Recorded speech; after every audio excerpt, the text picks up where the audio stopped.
यही ना, नहीं शिक्षा मतलब विभाग के अब गुणवत्तापूर्ण शिक्षा मिलेगी, यही मैं गुणवत्ता पूछ रहा हूँ। मुझसे नहीं, आप जो वेतन पर कहे अच्छा, तो उनको कि जो है सो जो कुछ का एग्जाम नहीं देंगे, ऐसा नियोजित शिक्षकों का कहना है। और सरकार भी इसके रास्ते कदम पर अब चलने के लिए तैयार है कि भैया नियोजित शिक्षक भी अब नहीं देगा बीपीएससी, ऐसा इनका कहना है। विषय में अभी हम मौजूद है, हमारे साथ चितरंजन गगन जी मौजूद है जो आरजेडी के प्रदेश प्रवक्ता है, आप लोग जानते हैं। शिक्षक बहाली के लेकर अगर सबसे ज़्यादा संघर्ष कोई किया है तो यही आरजेडी के वैसे कद्दावर नेता है जो भैया लड़ाई लड़े थे शिक्षक बहाली स्टार्ट करवाने को लेकर, और स्टार्ट भी हुई। नियमावली 2023 भी आया बिहार में, नोटिफिकेशन भी आया कल, यानी कि 15 तारीख से आवेदन प्रक्रिया भी स्टार्ट है। अभी 10 से लेकर 13 तारीख तक डेमो फॉर्म फिलअप हो रही थी। अभी हम बात करने का प्रयास करेंगे जो 4 PIL दायर किया गया है। दूसरी तरफ नियोजित वालों को इससे कुछ आश्वासन मिल रहा है जो कि हम आप लोग का एग्जाम नहीं लेंगे तो उससे कुछ फायदा होगा या नहीं होगा नियोजित वालों के लेकर, हम उसके बारे में भी बात करेंगे, 7 फेज के बारे में भी बात करेंगे। सबसे पहले तो सर बहुत बहुत वेलकम।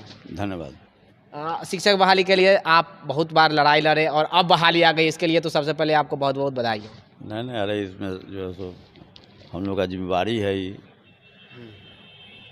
जिम्मेवारी तो आप बोले थे कि हम गांधी मैदान में कैंप लगाकर नियुक्ति पत्र बांटेंगे, और वो भी 2 लाख नहीं 3-4 लाख शिक्षकों की हम नियुक्ति पत्र बांटेंगे। आप तो बीपीएससी लगा दिए ना।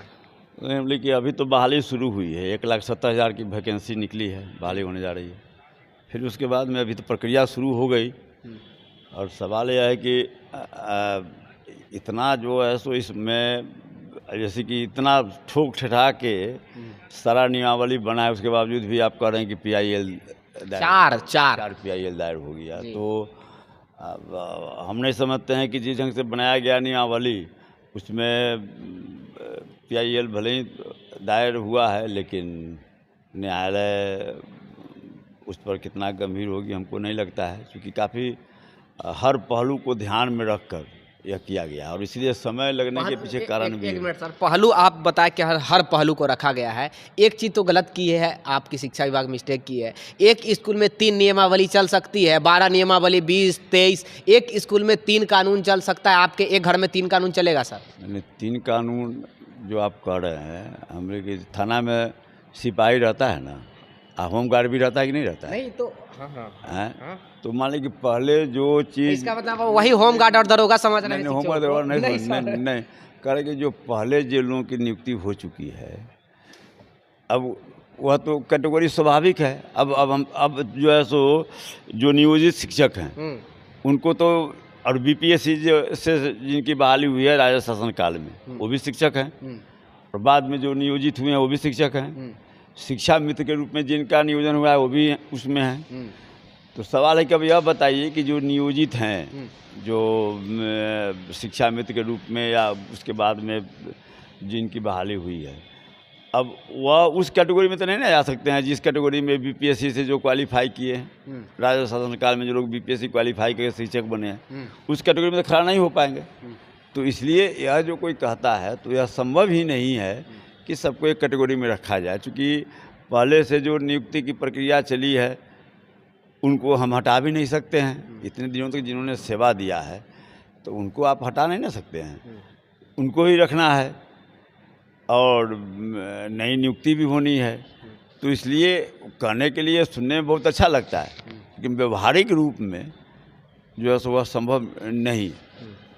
तो ये जो अभी आप नियमावली को लेकर नियोजित वाले के लेकर जो आपने जिक्र किया, नियोजित वालों को इससे कुछ फ़ायदा होने वाला है या फिर वो बेचारे को भी एग्ज़ाम देना पड़ेगा बुढ़ाड़ी में भी?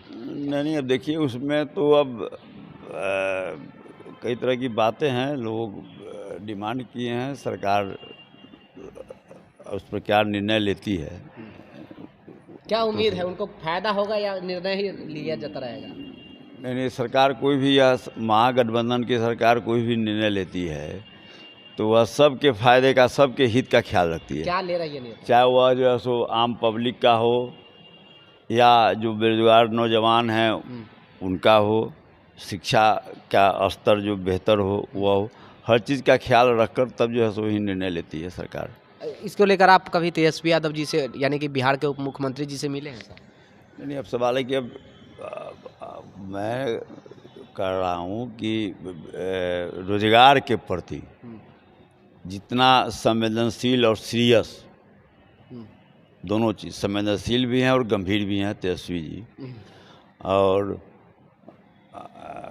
उन्होंने मुख्यमंत्री जी को भी विश्वास में लेने का काम किया है। मुख्यमंत्री जी का भी माने अब इसमें काफ़ी अभिरुचि बढ़ी है।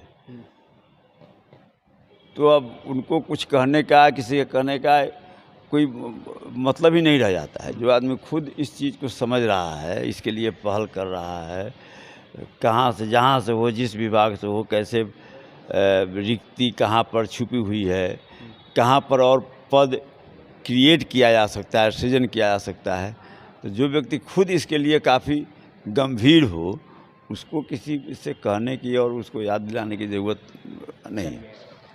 ये बहाली कब तक पूर्ण हो जाएगी, मैं आपसे जानना चाह रहा नहीं तो बहाली तो चूँकि अब बीपीएससी कर रही है, तो उसका अपना शेड्यूल अपना जारी किया है, उसके शेड्यूल के अनुसार होगा उसमें। मतलब जो बीपीएससी आयोग जो तय की है वही नक्शे कदम पर उतरेगी या फिर अब तो उसके जी में है, वह जो है सो स्वायत्त संगठन है और वह अपने ढंग से उसका शेड्यूल जारी की है, उसके हिसाब से हुआ। युवाओं के लिए कुछ मैसेज? युवाओं के लिए कि भाई मेहनत तो करना पड़ेगा। आप जिस ढंग से आप देख रहे हैं, सोशल मीडिया का समय है और सोशल मीडिया पर कई विद्यालयों को आप देखते हैं, शिक्षक से पूछा जाता है कि बताइए देश का प्रधानमंत्री कौन है, तो कहा नीतीश कुमार हैं। देश का राष्ट्रपति का नाम बताइए, तो नहीं जानते हैं। कहिए कि जैसे आम का अंग्रेजी क्या होता है, तो पता नहीं है। सेव कैसे लिखते हैं, तो पता नहीं है। इसीलिए बीपीएससी पाँच के पहाड़ा आता है तो भूल गए, इसीलिए ना बीपीएससी ले रहा है। तो नहीं तो 5 के पहाड़ा नहीं 5 के पहाड़ा। देखिए, सरकारी विद्यालय में कौन बच्चे पढ़ते हैं? गरीब, जो गरीब के बच्चे हैं, गरीब तबके के लोग, जिनको कोई साधन नहीं है कि यहाँ पे प्राइवेट स्कूल में अपने बच्चों को पढ़ा सके। तो जब माने उसको अच्छी शिक्षा नहीं मिलेगी तो कैसे जो है सो उसका विकास होगा? विकास के लिए शिक्षा सबसे महत्वपूर्ण कड़ी मानी जाती है और जब शिक्षा ही उसको सही, बचपन में ही उसको सही ढंग से शिक्षा नहीं मिल पाएगा, कैसे कंपटीशन क्वालिफाई कर पाएगा? बीपीएससी आयोग बीपीएससी से एग्जाम कराने के पीछे बस यही बात है जो अभी आपने बताया? इसके पीछे कई कारण हैं। जो आपने अभी एक यह कारण है। हाँ। दूसरा जो है कि पिछले दिनों जो शिक्षकों की जिस ढंग से नियुक्ति हुई और शिक्षकों के बारे में जो एक आम लोगों के बीच में जो एक धारणा बनी हुई है, जो प्रतिष्ठा शिक्षकों को मिलती रही है पहले से, क्या लगता है कि बीपीएससी से मिलेगा प्रतिष्ठा? तो अब इससे जो है उनके मनोबल में भी, उनका मनोबल भी बहुत हाई रहेगा। जो शिक्षक बहाल होंगे उनका भी मनोबल हाई रहेगा कि मैं बीपीएससी के माध्यम से आया हूँ, उनका भी मनोबल हाई रहेगा और दूसरे लोग भी सवाल नहीं उठाएंगे, दूसरे लोगों को भी। लेकिन चाइनीज वेतन देंगे, यही बात ना हुआ कि हम एग्जाम देकर आएंगे बीपीएससी, लेकिन लेंगे चाइनीज वेतन। नहीं, चाइनीज वेतन के सवाल नहीं है उसमें। जो है सो आप देख लीजिए, कहीं से भी बेहतर वेतन की व्यवस्था यहाँ पर है बिहार में। से खराब है सर? नहीं, अब उसमें आप जाइएगा गहराई में तो शिक्षा मद में केंद्र सरकार को जो राशि देनी है बिहार को, वह दे नहीं रही है। हर मद में कटौती कर रही है। लेकिन माने आप शिक्षक की चर्चा कर रहे हैं, उसमें मैं कह रहा हूँ कि जो है तो सब राज्य सरकार को अपने स्रोत से ही करना पड़ता है, अपनी व्यवस्था खुद करनी पड़ती है। केंद्र सरकार का जो रवैया है बिहार के प्रति, उसका प्रभाव हर क्षेत्र में पड़ रहा है। शिक्षा भी उससे अछूता नहीं है। बिहार के साथ जो नाइंसाफ़ी केंद्र करती रही है, तो उससे शिक्षा विभाग भी उससे प्रभावित है। मतलब अब सुधार आ जाएगी, यही ना? नहीं, शिक्षा विभाग के अब गुणवत्तापूर्ण शिक्षा मिलेगी। गुणवत्तापूर्ण शिक्षा नहीं, आप जो वेतन पर कहे, तो हमको जो है सो जो कुछ भी माने करना पड़ता है बिहार तो सर है, चाइनीज है और गुणवत्तापूर्ण शिक्षा मिलेगी, बस यही में गुणवत्तापूर्ण शिक्षा निश्चित रूप से मिलेगी। देखिए, ये थे आरजेडी के प्रदेश प्रवक्ता। आप लोग जानते हैं बिहार के शिक्षकों की बहाली को लेकर सबसे ज़्यादा अगर कोई लड़ाई लड़े हैं तो यही लड़े हैं चितरंजन जी।